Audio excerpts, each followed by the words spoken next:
oduu amma nu dhaqqabe. Amboon dirree waraanaa fakkaattee jirti. Ajjeechaa Haacaaluu booda mootummaan Abiyyi maatii Haacaaluu irratti shororkaa hamaa banee jira. Eessumni Haacaaluu Hundeessaatis ajjeefamee jira. Obboleessa Haacaaluu fi hiriyoottan isaa irratti miidhaan hamaan akka gahe himama. Guyyaa har'aa kana mormiin guddaatu Amboo keessatti godhamaa jira. Lubbuun namoota hedduu akka baatee jirtu dubbatama.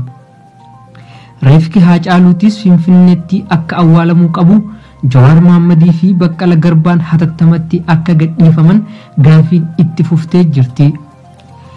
Naannoo ganda Haacaaluutti hanga ammaatti waraana mootummaatiin dhukkaasni guddaan akka banamaa jiru maddeen keenya nuuf himan.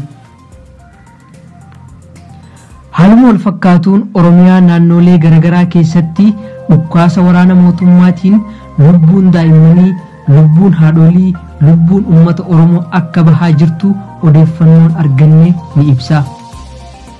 Magaalota Oromiyaa kanneen akka Shaashamannee, Arsii Lixaa, Dodolaa, Baalee Roobee, Harar, Direedawaa, Awwadaay, Karramillee, Qarsaa, Machaaraa fi Ciroo keessatti dhukkaasa waraana mootummaatiin hawaasa irratti banameen lubbuun hedduun akka baatee fi miidhaan hamaan akka gahaa jiru jiraattonni Oromiyaa irraa nuuf himan.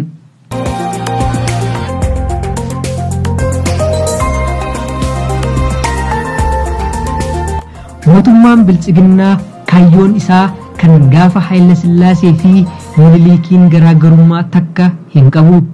Sirni isaanii har'allee maal akka ta'e ifattiin nu agarsiisaa jiran. Guyyaa kaleessaa irraa eegalee hanga har'aatti warroota nafxanyaa kanneen jireenya Oromoo hin feene nagayummaa isaaniitiif ja'anii gareen Biltsiginnaa tan Abiyyiin durfamtu bakka addaa qopheessanii fi of biratti qabanii eegumsa guddaa akka godhaafii jiran mirkaneeffannee jirra.